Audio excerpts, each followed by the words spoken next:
Our boy Tree is sitting in 5th place in the standings, but 6th place in my power rankings. Got Big Ben for QB, which is solid. He's been doing good, but I think it'll be even better in the coming weeks. That rainstorm, I think, really threw him off. Your backup quarterback, you could probably get rid of him right now, Tyrod Taylor.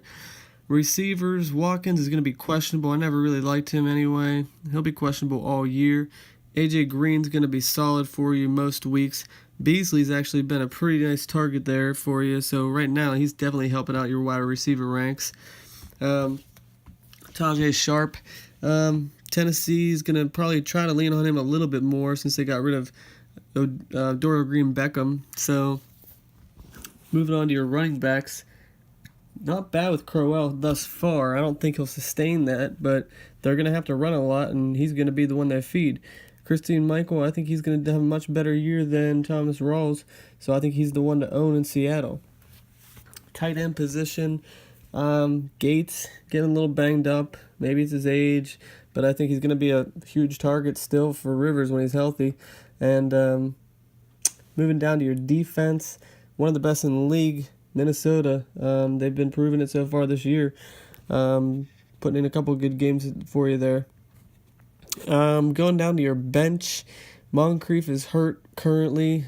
Craig's loving that, but that's going to hurt you for a little while. Jesse James, nice backup tight end. He's filling into that Heath Miller role right away. Sproles, surprisingly being used more than expected, but not putting up any points yet. Jeremy Hill, quiet so far, but he's going to get you multi-TD games. Tyrod Taylor, might as well drop him in my opinion. Virgil Green, promising tight end, but again, I think you could probably drop him. Curley, not sure why you have him starting. I don't think San Fran's going to do anything this year. Same thing with Britt. So your bench is a little bit thin, but your starting lineup and your defense is definitely keeping you up there at the top of the lower half with number 7 right now. Disco Sexy Woot coming in with the 5 spot in the power rankings. Currently in 6th spot, right behind Tree Sice, only 5 points behind. Both have a 1-1 record. He's got Cam, and I know he's huge on Cam this year, and actually I am too. The way he's starting, I think he's got something to prove. I think he's going to be one of the top 5 QBs easily this year. Receiver position is strong for him right now. Hopkins, Matthews, Decker, they're getting it done, no doubt. Running back, Eazy-E and Lacey look good on paper, but not so much in real life. Eazy-E's doing okay. Tight end, definitely a weak point right now. You got Ebron, middle of the pack, and currently flexing Sims, which could be huge because our boy Doug Martin's down, the Muscle Hamster. At least I know that nickname. I might not know He-Man, but I know Muscle Hamster. Defense, yeah, nothing really that big. The Jets could be good at certain weeks, and Miami's okay. I mean, they'll be good against Cleveland this week. Looking at your bench, not bad at all. Yeldon, although he's the main featured back with, what's his boy, Ivory out, I don't think he's ever going to get anything done for you. Might as well trade him or drop him. Rudolph, another middle-of-the-road tight end. Thomas, I think, is going to be a great receiver this year for New Orleans, might be a keeper. Kevin White has great potential. DGB, I think, is going to be pretty good down the stretch, not right now. Doxton's coming on a little bit, not a whole lot going on, but he has got a lot of potential there.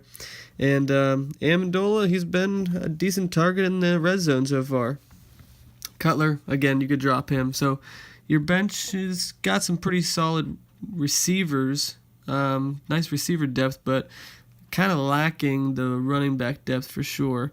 So you might be trying to trade for something. I don't know, but that's one of the main reasons I got you coming in at 5. Everybody's probably waiting to see where I rank my own team, and it's not number 1, even though I'd like it to be. Currently, I do have the most points in the entire league. I know Craig was all about touting how the Huber Squashers are averaging 190 points or whatever per week. Well, I'm averaging probably 195. Over 195 a week, so eat that. Anyways, who says that? Anyway, I'm feeling really strong about my quarterback play this year. Stafford, solid number 1 QB, and I think a great backup with Tannehill in terms of PPR because Foster's going to be out. They're going to be throwing a ton. My receivers, I think, are going to be killer. You got Evans, Fitzgerald, Benjamin as my 3 top receivers. Hilton, even though he's my number 2 pick, he's kind of on that second tier, believe it or not. And I always got Sterling Shepard on the bench. Don't forget about him. Running backs, I need a little bit of help down the road probably because DeAngelo Williams, this is his last week starting. Matthews, I think, is going to be a pretty decent back throughout the year. Maybe a running back 2 kind of category. But Abdullah's out, so I'm hoping that picking up Dwayne Washington will prove to be effective as a nice another running back 2 or 3. Tight end so far has been my weak spot for sure, but I think come week 4, Gronk is going to turn it on.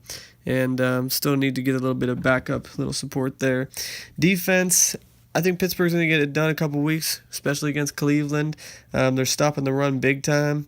And I think the Rams, after last week shutting down Seattle, even though Russell Wilson's banged up, I think they're going to turn their season around. You can only stop Aaron Donaldson so long. And I got Janikowski. He's so sweet. So, thanks for Bigler to explain Hondos more specifically. So you can't just say one Hondo. That's kind of lame. So, my team already put up a couple of Hondos. So we'll see what happens after this. But right now I have myself coming at number 4 on the power rankings. The man that the other podcast, Big Bean is Talking or whatever, love to talk about till the cows come home. They basically built a shrine about this man, none other than your boy Detling, the other half of the OG podcast. He's coming in at number 3 with the Huber Squasher. I'm still waiting for that name change. But anyways, he's built a solid lineup with very, very little draft prep. So you got to kind of tip your hat to him.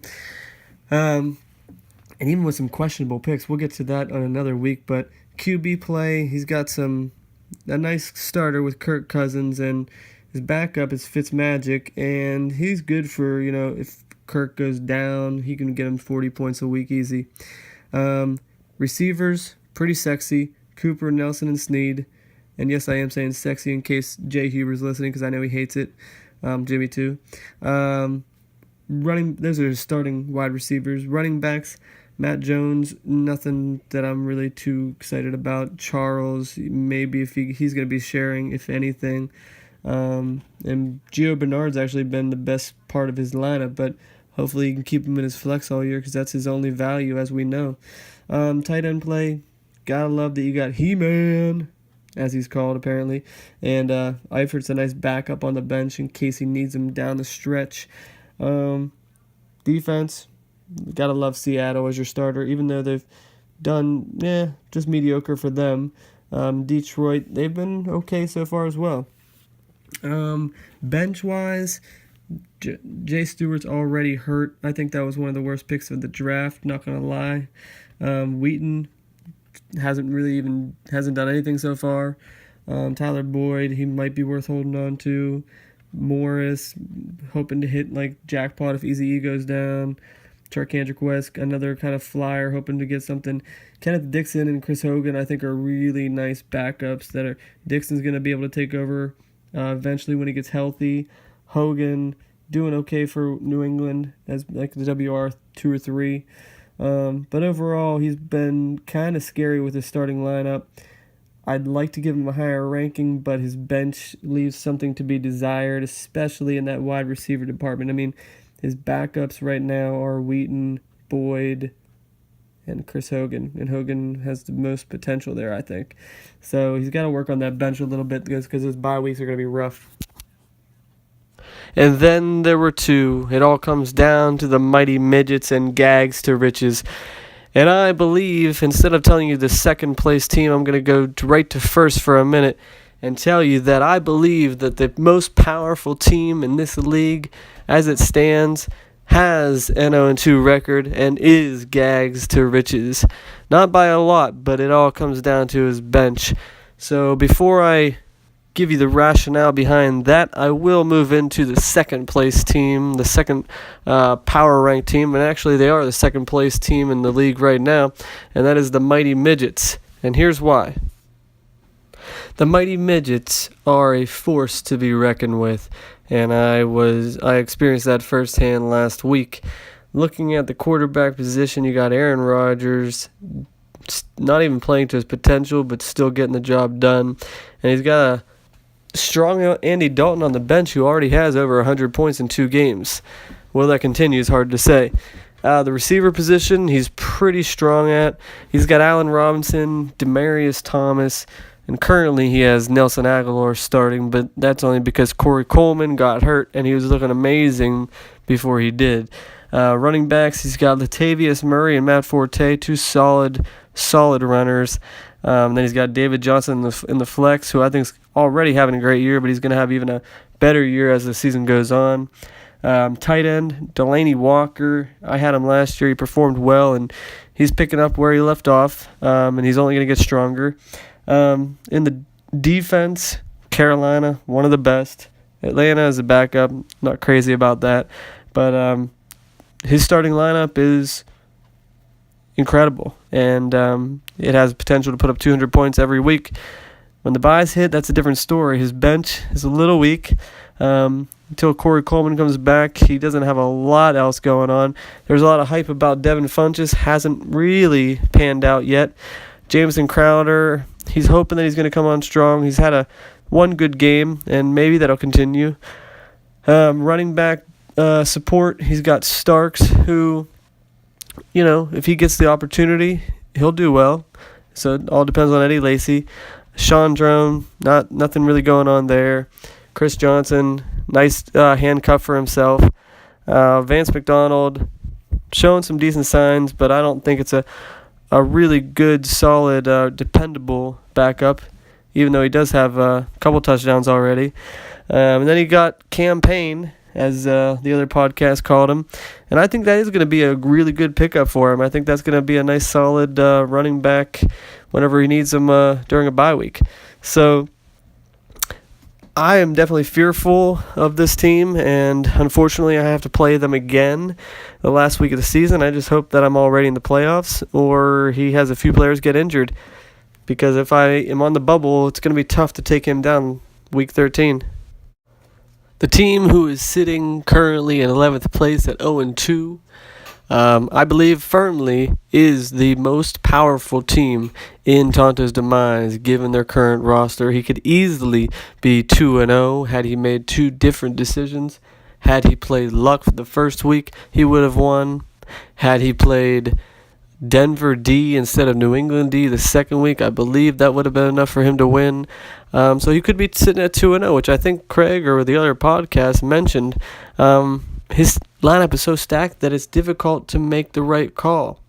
So without further ado, let's jump into his team. Quarterback, got Andrew Luck and Russell Wilson. That's solid. Wide receivers, even though he gave up AB, which is very controversial, he's still very solid. You got OBJ, Des Bryant, Travis Benjamin. And then on the bench, currently he's got Emmanuel Sanders and Rashard Matthews. And then Martavis Bryant for next year, if he stops smoking weed. So he's looking solid at wide receiver. Running back, Gurley, he's going to get a few games where he's going to go off, and hopefully it's not against me. Carlos Hyde, looking to have a solid year, at least in terms of touchdowns and production. Then he's got Theo Riddick, who kind of fell into a spot where I think he's going to capitalize on. And Shane Vereen, who has a chance to also shine. Tight end, traded for Kelsey, great move, and who is able to retain Witten, which I think will prove to be huge down the stretch. Defense, Denver D, doesn't get much better than that. One of the top 3 defenses in the league. Even Gostkowski, everybody likes to have him on the team as far as kickers go. So the more you look at his lineup, and New England D is a great backup D. They just shut out Houston. So the more you look at his team, the more frightening it becomes. The only player on his roster who I don't believe I would have, or you wouldn't even start, would be Eddie Royal. And, that's possible. That could change. But right now, everybody else could have a starting position on someone else's team. And when the bye weeks will not hurt him. So if he avoids the injury bug, I still believe that he's going to make the playoffs and make a run, unless he makes crazy trades like he usually does. So Gags, you got the number one power ranking in my book. Let's see what everybody else thinks. Detonators out.